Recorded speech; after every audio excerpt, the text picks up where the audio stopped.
കേരളത്തിൻ്റെ number 1 FM club FM-ൽ ഇത് love bites. കൂടെ റീനു. അവർ തമ്മിൽ ഭയങ്കര വഴക്കായിരുന്നു, ഭയങ്കര വഴക്ക്. പക്ഷേ സാഹചര്യങ്ങൾ കൊണ്ട് അവർക്ക് ഭാര്യയും ഭർത്താവുമായി അഭിനയിച്ച് ജീവിക്കേണ്ടി വന്നു. അപ്പോൾ കുറച്ച് നേരത്തെ ഒരു കോൺട്രാക്റ്റിലാണ് അവൻ അവളുടെ അടുത്തേക്ക് വരുന്നത്. പക്ഷെ സമയം കഴിയുന്തോറും അവർ തമ്മിൽ ഇഷ്ടത്തിലായി, പ്രണയിച്ചു അവർ ഒരുപാട്. പക്ഷെ അതിൻ്റെ അവസാനം അങ്ങോട്ടും ഇങ്ങോട്ടും അവർക്ക് നഷ്ടപ്പെടുകയാണ്. ചിത്രം എന്ന് പറയുന്ന സിനിമയെക്കുറിച്ചാണ് ഞാൻ പറയുന്നത്. അത് കണ്ടു കഴിയുമ്പോൾ ഒരുപാട് സങ്കടം നമുക്ക് വരിക.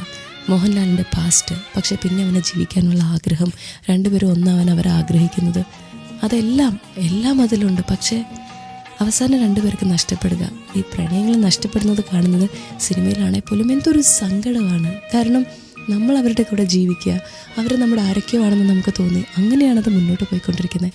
അതിനിടയിൽ അവർക്ക് നഷ്ടപ്പെടുക, ഇഷ്ടപ്പെടുന്നയാളെ നഷ്ടപ്പെടുന്നതല്ലേ. അതിൽ മോഹൻലാലിൻ്റെ അഭിനയ മികവെന്നോ എന്താ അതിനെ പറയാൻ എനിക്കറിയില്ല.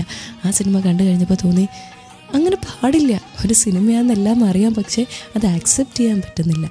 ചിത്രത്തിലെ ഒരു പാട്ടാണ് ക്ലബ് FM-ലെ ലവ് ബൈറ്റ്സിൽ. ഇപ്പോൾ കാണാത്തൊരാളെ പ്രണയിക്കാൻ പറ്റുമോ? ക്ലബ് FM-ലെ ലവ് ബൈറ്റ്സ്. കൂടെ റീനു. ഒരിക്കലും കാണാത്തൊരാൾ, പക്ഷേ അയാളുടെ ശബ്ദം ഒരുപാട് കേട്ടു. അവർ ഫോണിലൂടെ ഒരുപാട് അടുത്തു. പിന്നീട് കാണാൻ തീരുമാനിക്കുകയാണ്. പക്ഷെ അപ്പോഴും രണ്ടുപേരും കോംപ്ലക്സ് കാരണം വേറുള്ളവരെ അയക്കുന്നു. അവർ പ്രണയത്തിലാകുന്നു. അങ്ങനെ കുറച്ച് കോംപ്ലിക്കേറ്റഡ് ആയിട്ടുള്ളൊരു പ്രണയം. അതായിരുന്നു സോൾട്ട് ആൻഡ് പെപ്പർ. പക്ഷേ അതിലെ പാട്ടുകൾ മനസ്സ് കീഴടക്കി കളഞ്ഞു. അതുപോലെ തന്നെ അവർ തമ്മിലുള്ള പ്രണയം കാണിക്കുന്നില്ലേ, ഇൻറ്റൻസ് ആയിട്ടുള്ള, ഞാൻ പ്രണയം എന്ന മൂവിയെക്കുറിച്ച് പറഞ്ഞ പോലെ തന്നെ മെച്യൂർഡ് ആയിട്ടുള്ളൊരു ലവ്, അതിനൊരു പ്രത്യേകതയുണ്ട്. അവർ ഈ ചെറിയ കുട്ടികളെ കാണിക്കുന്ന പോലെ, അല്ലെങ്കിൽ നമ്മളൊക്കെ കാണിക്കുന്ന പോലത്തെ ഒരു എക്സൈറ്റ്മെൻറ്റ് ഒന്നുമല്ല അവർ കാണിക്കുന്നത്. They are deeply in love. അവർ പ്രണയത്തിലാകുന്നത് ഒന്നാവാൻ വേണ്ടിയിട്ടാണോ എന്ന് അവർക്ക് ആദ്യം അറിയില്ല. പക്ഷെ പിന്നെ അവർ രണ്ടുപേരും അങ്ങോട്ടും ഇങ്ങോട്ടും പിരിയാൻ വയ്യാത്ത വിധം ഒന്നായിക്കൊണ്ടിരിക്കുകയാണ്. ഒരാളില്ലാതെ മറ്റൊരാൾക്ക് വയ്യ. അയാളുടെ ഫോൺ കോളുകൾ വരാതാവുമ്പോൾ ഇയാൾക്ക് താങ്ങാൻ കഴിയുന്നില്ല. അങ്ങനത്തെ ഒരു സിറ്റുവേഷനിൽ that was also a beautiful movie, beautiful songs too. Aashiq കപൂറിന് എന്താ പറയണ്ടേ, വാവ്. ഇപ്പോൾ ക്ലബ് FM-ലെ ലവ് ബൈറ്റ്സിൽ സോൾട്ട് ആൻഡ് പെപ്പറിലെ പാട്ടാണ്. Stay tuned. കാരണം ഇവിടെ മാത്രം കണക്കിന് റൊമാൻസ്. വിവാഹത്തിന് മുന്നേ ഉള്ള പ്രണയങ്ങളെക്കുറിച്ച്, അല്ലെങ്കിൽ വിവാഹം എത്തുന്നതിന് മുന്നുള്ള പ്രണയങ്ങളെക്കുറിച്ച് സംസാരിക്കാനാണ് എല്ലാവർക്കും ഇഷ്ടം. ക്ലബ് FM-ലെ ലവ് ബൈറ്റ്സിൽ ഞാൻ റീനു. പക്ഷേ മിഥുനം എന്ന് പറയുന്ന സിനിമ, അതിൽ ഒരു പ്രണയം, ഒരു വിവാഹം, അതെല്ലാം വളരെ കൃത്യമായിട്ട് കാണിക്കുന്നുണ്ട്.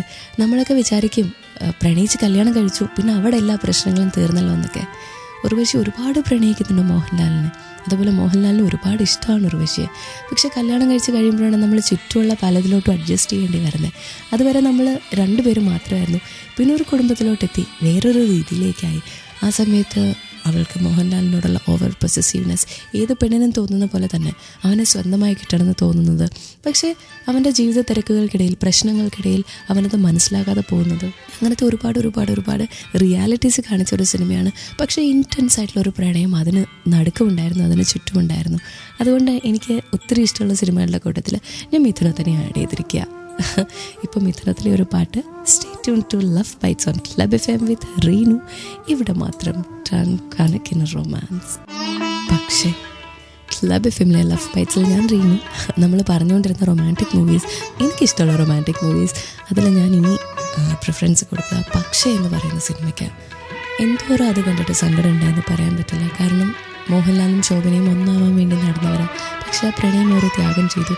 എന്നിട്ട് വർഷങ്ങളോളം ശോഭന ഉരുകി ജീവിക്കുന്നു, ഒറ്റയ്ക്ക് ജീവിക്കുന്നു. മോഹൻലാലാണെങ്കിൽ കല്യാണം കഴിച്ച സ്ഥലത്ത് സന്തോഷമില്ല. ആ ആളുടെ കൂടെ, ശാന്തകൃഷ്ണയുടെ കൂടെ സന്തോഷം കണ്ടുപിടിക്കാൻ പറ്റുന്നില്ല. അങ്ങനെ ജീവിക്കുന്നു. പക്ഷെ അവസാനം ശാന്തകൃഷ്ണയിൽ നിന്നും വേർപെട്ടവൻ വന്നിട്ട് വീണ്ടും ശോഭനയെ കണ്ടുമുട്ടുന്നു. പിറ്റേ ദിവസം അവരൊന്നാകാനായിട്ട് അവരൊരുമിച്ച് യാത്രയ്ക്ക് പോവുകയാണ്. ഇനി അങ്ങോട്ടുള്ള ജീവിതം ഒരുമിച്ചാണെന്ന് തീരുമാനിച്ച് അങ്ങനെ ഇറങ്ങാൻ നിൽക്കുമ്പോൾ വീണ്ടും ആ പ്രണയം നഷ്ടപ്പെടുന്നു. 2 തവണ ഒരേ ആളിൽ നിന്നും ഹാർട്ട് ബ്രേക്ക് ഉണ്ടാവുക, അതാ പക്ഷേ കാണിച്ചു തന്നെ. എന്താ പറയുക, ഹൃദയം തകർത്ത് കളഞ്ഞു അല്ലേ. ഇപ്പോൾ പക്ഷേ ക്ലബ് FM-ലെ ലവ് ബൈറ്റ്സിൽ നിന്ന് റീനു പോകുന്ന സമയമാണ്.